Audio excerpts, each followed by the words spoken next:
Baik, bismillahirrahmanirrahim. Assalamualaikum warahmatullahi wabarakatuh.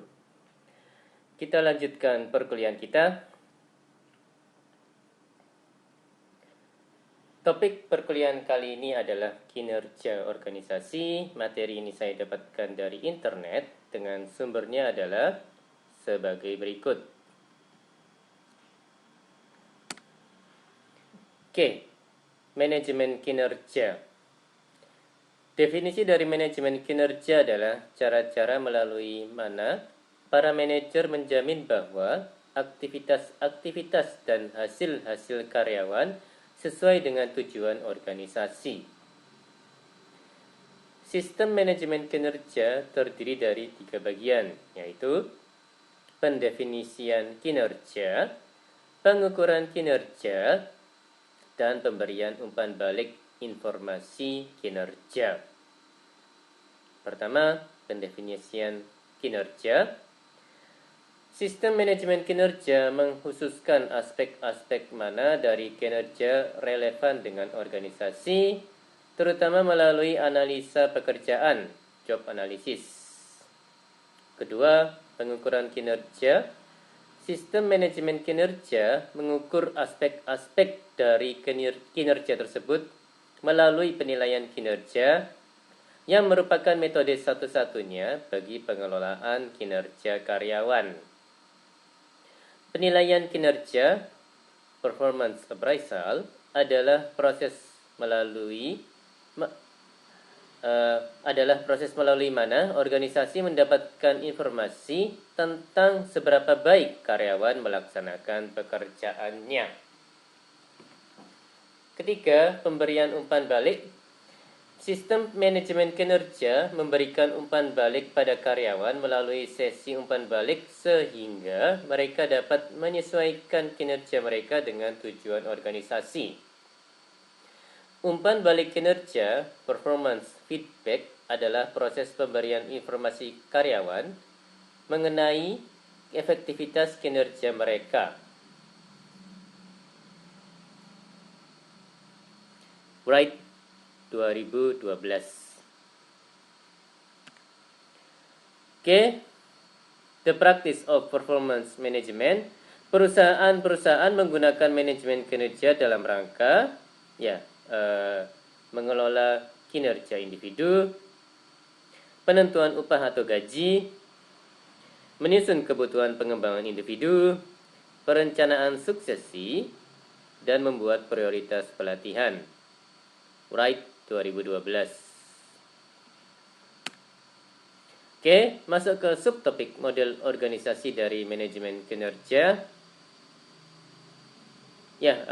Menurut Wright di tahun 2012, ini di tengah perilaku individual ya, Mas dan Mbak ya. Jadi inputannya ada 3. Yang pertama, strategi organisasional. Tujuan dan nilai jangka pendek dan jangka panjang. Kemudian atribut individual, keterampilan dan kemampuan, dan hambatan situasional, budaya organisasional, dan kondisi ekonomi. Nah, strategi organisasional ini masuk ke atribut individual, yaitu keterampilan dan kemampuan, dan hambatan situasional ini juga masuk ke atribut individual. Nah, ketiga aspek ini 1, 2, 3 masuk ke perilaku individual, kemudian bermuara pada hasil-hasil yang objektif. Oke, strategi operasional juga masuk ke hasil-hasil yang objektif, begitu juga dengan hambatan situasional.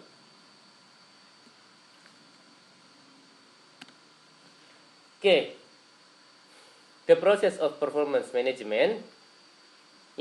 Menurut Wright di tahun 2012, langkah 1, mendefinisikan hasil-hasil kinerja kepada divisi dan departemen perusahaan.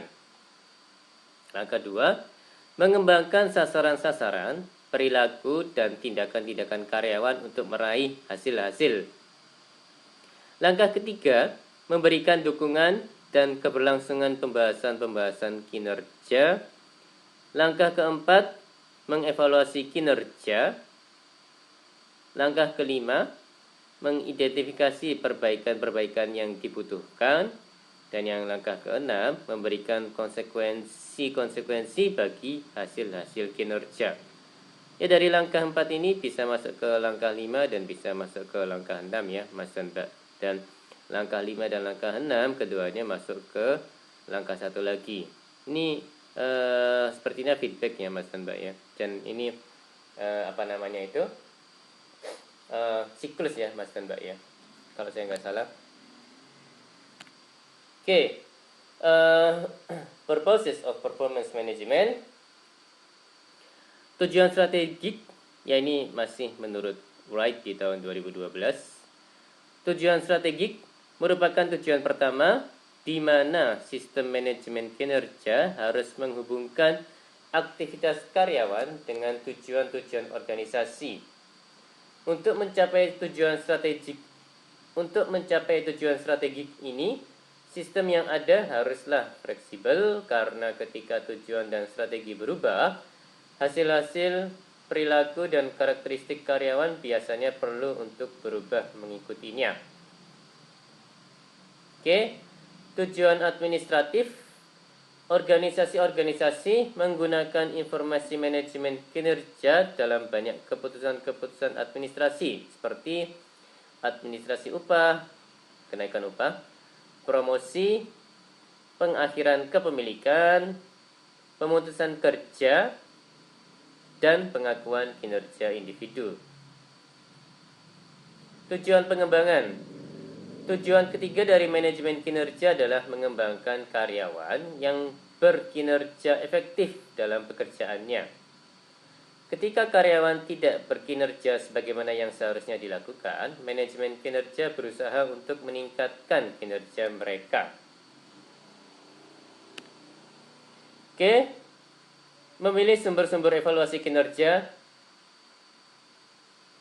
Oke, menurut Stone di tahun 2005, ya, ada poin supervisor evaluation, evaluasi supervisor, ada peer evaluation, evaluasi teman, ada poin self evaluation, evaluasi diri, kemudian ada poin subordinate evaluation, ada evaluasi bawahan, dan ada poin multi-source evaluation, evaluasi multisumber, dan ada juga team appraisals, tim penilai ya, Mas dan Mbak. Oke, masuk ke subtopik kriteria-kriteria bagi sistem manajemen kinerja yang efektif.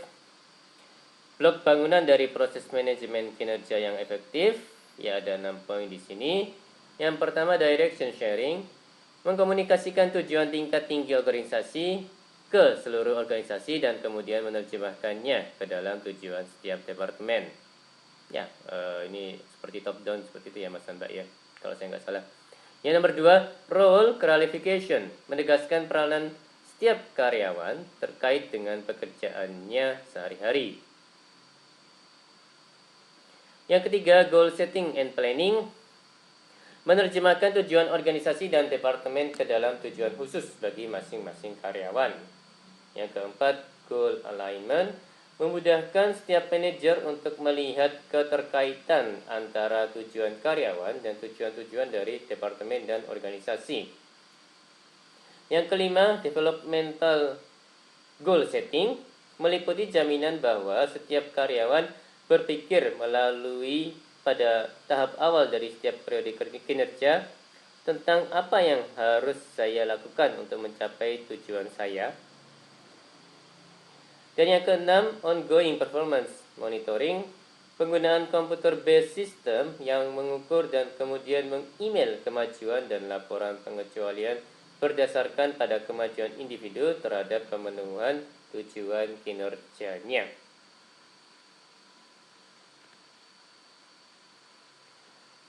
Ya, ada poin ke-7, ongoing feedback, tatap muka dan umpan balik terkomputerisasi terhadap kemajuan dan pencapaian tujuan. Poin ke-8, coaching and support, harus menjadi bagian yang satu dari proses umpan balik. Yang ke-9, performance assessment appraisal merupakan salah satu elemen dalam manajemen kinerja. Poin ke-10, reward, recognition, and compensation. Seluruhnya memainkan sebuah peranan dalam memberikan konsekuensi-konsekuensi yang dibutuhkan untuk menjaga arah tujuan kinerja karyawan agar tetap dalam jalurnya. Ya, poin ke-11, workflow, proses kontrol, and return on investment management. Menjamin bahwa kinerja karyawan terhubung secara berarti melalui pengaturan tujuan bagi keseluruhan kinerja perusahaan yang dapat diukur. Ya, poin-poin ini menurut Dassler di tahun 2008 ya, Mas dan Mbak ya, kalau saya nggak salah. Oke, performance measures criteria, hal-hal yang berkaitan dengan kinerja mengukur kriteria antara lain strategic congruence adalah luasan di mana sistem manajemen kinerja mendatangkan kinerja pekerjaan yang konsisten dengan strategi, tujuan, dan budaya organisasi. Validitas adalah luasan di mana pengukuran kinerja menilai seluruh aspek-aspek yang relevan dari kinerja pekerjaan. Reliabilitas adalah konsistensi dari pengukuran kinerja. Tingkatan di mana pengukuran kinerja adalah bebas dari kesalahan random error. Acceptability adalah luasan di mana ukuran kinerja dianggap dapat memuaskan atau mencukupi oleh individu-individu yang menggunakannya. Specificity adalah luasan di mana ukuran kinerja memberikan arahan rinci bagi karyawan tentang apa yang diharapkan dari mereka, karyawan, dan bagaimana mereka dapat memenuhi harapan-harapan tersebut. Ya, poin-poin ini menurut Wright di tahun 2012 ya, Mas dan Mbak ya, kalau saya nggak salah. Oke, approach to measuring performance. Pendekatan perbandingan, the comparative approach. Comparative approach terhadap pengukuran kinerja mensyaratkan pemeringkat rater untuk membandingkan kinerja individu dengan individu lainnya. Pendekatan ini biasanya menggunakan beberapa penilaian keseluruhan dari kinerja individu atau nilai dan berusaha untuk membangun beberapa peringkat dari individu dalam suatu kelompok kerja. Pendekatan atribut, the attribute approach. Attribute approach terhadap manajemen kinerja memfokuskan pada luasan di mana individu-individu memiliki atribut-atribut tertentu yang diyakini disyaratkan bagi keberhasilan perusahaan. Pendekatan perilaku, the behavioral approach. Behavioral approach terhadap manajemen kinerja berusaha untuk mendefinisikan perilaku karyawan yang harus ditampilkan agar efektif dalam pekerjaan. Pendekatan hasil-hasil, the results approach. Result approach memfokuskan pada pengelolaan tujuan, hasil-hasil dari pekerjaan atau kelompok kerja yang dapat diukur. Pendekatan ini mengasumsikan bahwa subjektivitas dapat dihapuskan dari proses pengukuran dan bahwa hasil-hasil merupakan indikator terdekat dari kontribusi individu pada efektivitas organisasi. Pendekatan kualitas, the quality approach. Pendekatan ini menyarankan bahwa fokus utama dari evaluasi kinerja seharusnya dapat memberikan karyawan dengan umpan balik tentang wilayah di mana mereka dapat meningkat. Ya, menurut Wright 2012 di tahun 2012. Choosing a source for performance information. Ya, menurut Wright di tahun 2012, 5 sumber utama informasi kinerja adalah yang pertama, manajer merupakan sumber yang paling sering digunakan dalam informasi kinerja. Yang kedua, teman sejawat merupakan sumber terbaik dalam informasi pekerjaan seperti penegakan disiplin, di mana supervisor tidak selalu ada mengawasi pekerja. Mohon maaf. Yang ketiga, bawahan biasanya merupakan sumber berharga dalam informasi kinerja ketika akan mengevaluasi seorang manajer. Yang keempat, diri sendiri sangat jarang digunakan sebagai sumber informasi kinerja meskipun tetap akan bermanfaat. Ya, takutnya penilaiannya subjektif ya Mas dan Mbak ya. Yang kelima, konsumen. Banyak perusahaan yang melibatkan konsumen dalam sistem informasi kinerja perusahaan tersebut. Use of technology in performance management. Ya, menurut Wright di tahun 2012, beberapa pihak berpendapat bahwa sistem pelacakan elektronik kurang diperlukan dalam melacak dan memantau karyawan ketika tidak ada alasan untuk meyakinkan bahwa sesuatu adalah salah. Para manajer yang baik mengetahui apa yang sedang karyawan kerjakan, dan sistem elektronik seharusnya tidak menjadi pengganti bagi manajemen yang baik. Untuk menghindari potensi dampak negatif dari pemantauan elektronik, para manajer harus berkomunikasi mengapa para karyawan sedang dimonitor. Ya, biar tahu ya, sama-sama enak, sama-sama paham, sama-sama fair gitu ya Mas dan Mbak ya. Pemantauan dapat pula digunakan sebagai cara bagi karyawan yang lebih berpengalaman untuk melatih karyawan yang kurang berpengalaman. Oke, masuk ke subtopik pengertian penilaian kinerja. Pengertian dan fungsi. Pengertian penilaian kinerja.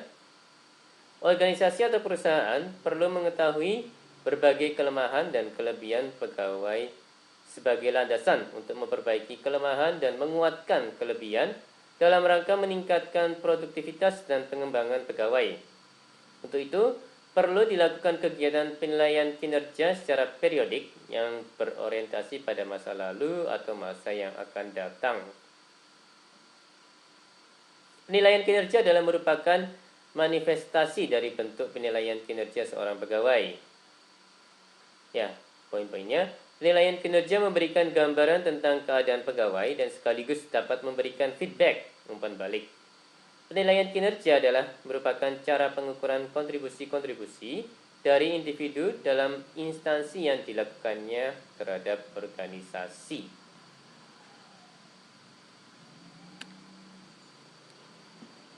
Penilaian untuk kerja merupakan suatu proses organisasi dalam menilai unjuk kerja pegawainya.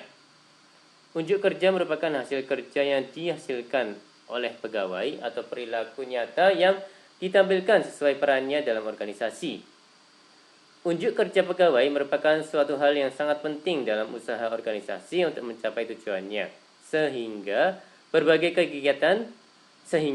kegiatan atau pelatihan harus dilakukan organisasi untuk meningkatkannya.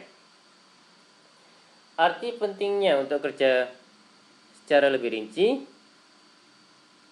ya, William Junior dan Kurt Davis di tahun 2003 halaman 339 sebagai berikut. Perbaikan untuk kerja memberi kesempatan kepada karyawan untuk mengambil tindakan-tindakan perbaikan untuk meningkatkan kinerja melalui feedback yang diberikan oleh organisasi.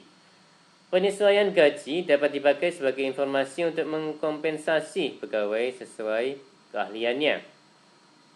Ya, saya ulangi, penyesuaian gaji dapat dipakai sebagai informasi untuk mengkompensasi pegawai sesuai keahliannya. Pelatihan dan pengembangan, yaitu melalui penilaian akan diketahui kelemahan-kelemahan dari pegawai sehingga dapat dilakukan program pelatihan dan pengembangan yang lebih efektif. Perencanaan karier, yaitu organisasi dapat memberikan bantuan perencanaan karier bagi pegawai dan menyelaraskannya dengan kepentingan organisasi. Mengidentifikasi kelemahan-kelemahan dalam proses penempatan, yaitu unjuk kerja yang tidak baik menunjukkan adanya kelemahan dalam penempatan sehingga dapat dilakukan perbaikan. Dapat mengidentifikasi adanya kekurangan dalam desain pekerjaan, yaitu kekurangan kinerja akan menunjukkan adanya kekurangan dalam perancangan jabatan. Meningkatkan adanya perlakuan kesempatan yang sama pada pegawai, yaitu dengan dilakukannya penilaian yang objektif, berarti meningkatkan perlakuan yang adil bagi pegawai. Dapat membantu pegawai mengatasi masalah yang bersifat eksternal, yaitu dengan penilaian unjuk kerja, atasan akan mengetahui apa yang menyebabkan terjadinya unjuk kerja yang jelek, sehingga atasan dapat membantu menyelesaikannya. Umpan balik pada pelaksanaan fungsi manajemen sumber daya manusia, yaitu dengan diketahui unjuk kerja pegawai Dengan diketahui unjuk kerja pegawai secara keseluruhan, ini akan menjadi informasi sejauh mana fungsi sumber daya manusia berjalan dengan baik atau tidak.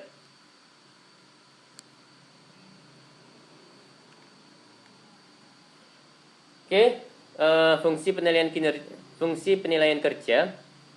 Penilaian kerja, performance appraisal pada dasarnya berfungsi sebagai salah satu faktor kunci guna mengembangkan suatu organisasi secara efektif dan efisien. Karena adanya kebijakan atau program penilaian prestasi kerja, berarti organisasi telah memanfaatkan secara baik atas SDM yang ada dalam organisasi. Berfungsi dan atau bermanfaat untuk penyesuaian kompensasi, perbaikan kinerja, kebutuhan latihan dan pengembangan, pengambilan keputusan dalam hal penempatan promosi, mutasi, pemecatan, pemberhentian, dan perencanaan tenaga kerja. Kepentingan penelitian kepegawaian, membantu diagnosis terhadap kesalahan desain pegawai. Oke, penilaian kinerja sebagai upaya peningkatan kinerja. Penilaian unjuk kerja sesungguhnya tidak sekedar menilai, yaitu mencari aspek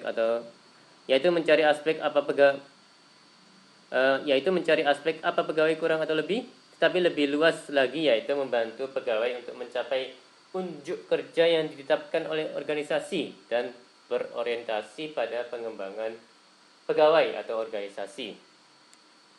Dalam memberikan penilaian, seorang penilai atau pimpinan selayaknya lah berpedoman pada ketentuan sebagai berikut. 1. Bersifat objektif, dalam arti bahwa terlepas dari kepentingan sendiri, senang, tidak senang, dan faktor-faktor pribadi lain.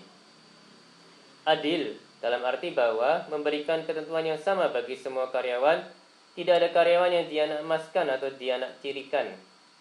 Yang ketiga, konsekuen, dalam arti menerapkan standar penilaian yang telah ditetapkan dari pedoman yang telah ditentukan. Pedoman penilaian tersebut mencakup faktor-faktor yang dinilai, ketentuan-ketentuan yang dinilai, dan bagaimana teknik serta model penilaian yang ditetapkan. Oke, langkah-langkah proses penilaian kinerja.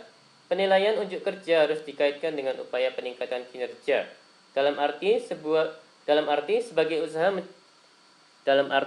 usaha pencapaian unjuk kerja yang diharapkan. Oleh karenanya harus ditentukan 1. Tujuan-tujuan setiap pekerjaan. Yang kedua, standar atau dimensi-dimensi kinerja serta ukurannya. Yang ketiga, metode penilaian, pelaksanaan, dan yang keempat, evaluasi. Seperti gambar langkah-langkah penilaian unjuk kerja sebagai berikut.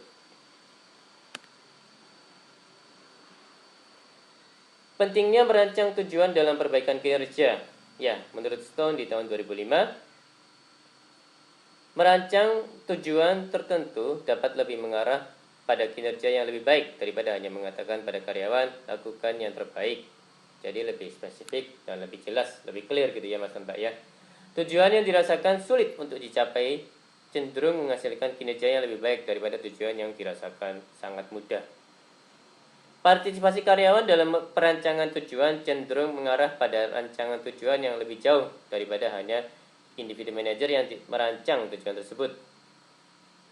Seringnya umpan balik kinerja menghasilkan kinerja yang lebih tinggi.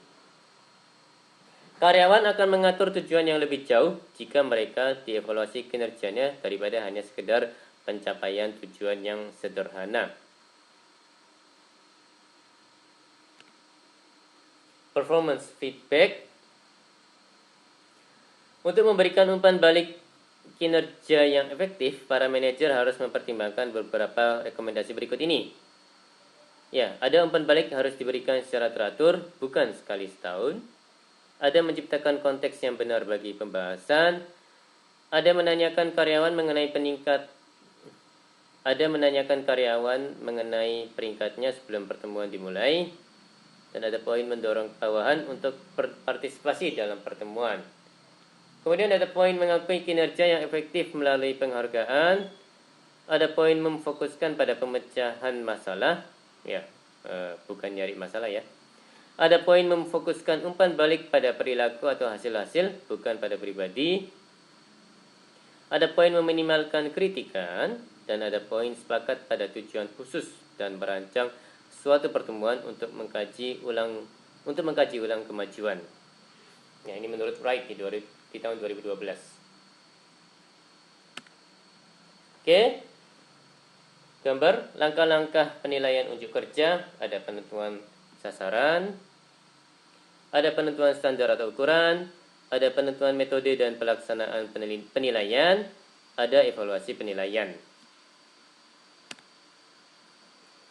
Oke, ya, penyebab masalah kinerja, teamwork yang tidak memiliki daya juang, evaluator yang tidak konsisten atau menggunakan kriteria dan standar yang berbeda, hanya bernilai bagi karyawan yang terbaik atau terburuk, mendorong karyawan untuk mencapai tujuan jangka pendek, manajer memiliki kekuasaan yang mutlak atas karyawan, terlalu subjektif, dan prosedur sangat emosional secara mendalam. Ya, menurut Wright di tahun 2012. What managers can do to diagnose performance problems and manage employees' performance. Inputnya adalah, apakah karyawan mengetahui apa yang harus dia kerjakan? Apakah pekerjaan berjalan dan prosedur tersebut logis? Apakah karyawan memiliki sumber daya yang dibutuhkan bagi keberhasilan kinerja? Karakteristik karyawan, apakah karyawan memiliki keterampilan yang kompeten dan pengetahuan yang dibutuhkan? Apakah karyawan mengetahui mengapa sangat pentingnya diperlukan tingkat kinerja? Dan apakah karyawan secara mental, fisik, dan emosi dapat melaksanakan kinerja pada tingkat yang diharapkan? Yaitu poin-poin karakteristik karyawan ya Mas dan Mbak ya. Ya, lanjutan. Umpan balik. Apakah karyawan telah diberikan informasi tentang kinerja mereka? Apakah umpan balik kinerja relevan, tepat, akurat, khusus, dan dapat dipahami? Poin-poin sasaran atau standar kinerja. Apakah terdapat standar kinerja? Apakah karyawan mengetahui tingkat yang diinginkan atas harapan kinerja? Dan apakah karyawan mempercayai bahwa seseorang dapat mencapai standar kinerja? Poin-poin konsekuensi. Apakah konsekuensi seperti penghargaan, insentif, memiliki imbas pada kinerja yang baik? Apakah konsekuensi atas kinerja yang kompeten dari karyawan? Apakah konsekuensi kinerja yang diberikan sudah sesuai? Apakah norma-norma kelompok kerja atau tim membuat karyawan untuk tidak memenuhi standar-standar kinerja? Menurut Wright di tahun 2012. Ya, masuk ke kesimpulan. Sistem manajemen kinerja terdiri atas pendefinisian kinerja, pengukuran kinerja, dan pemberian umpan balik informasi kinerja. Tujuan dari manajemen kinerja terdiri atas tujuan strategik, tujuan administratif, dan tujuan pengembangan. Penilaian kinerja harus dikaitkan dengan upaya peningkatan kinerja sebagai upaya untuk mencapai kinerja yang diharapkan. Evaluasi kinerja merupakan proses dinamis dengan penekanan pada pengembangan diri, pendirian standar-standar kinerja, dan pemberian serta penerimaan umpan balik.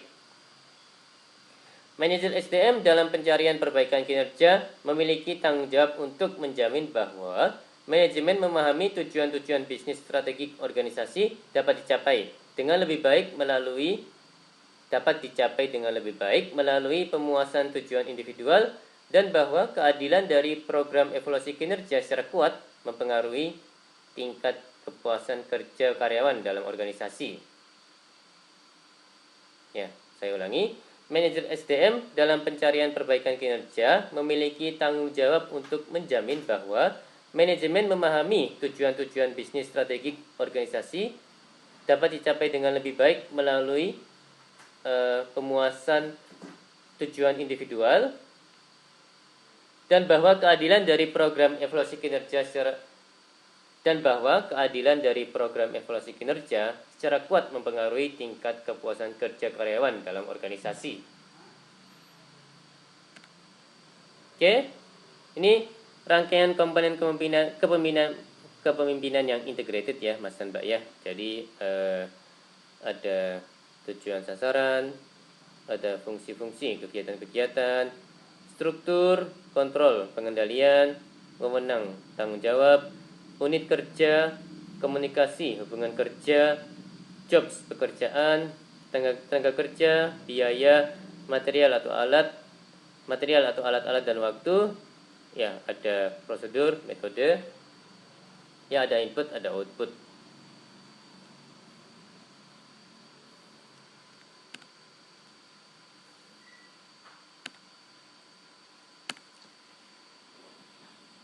Oke, demikian perkuliahan kali ini. Mohon maaf kalau ada kata-kata yang salah. Terima kasih atas perhatiannya. Wassalamualaikum warahmatullahi wabarakatuh.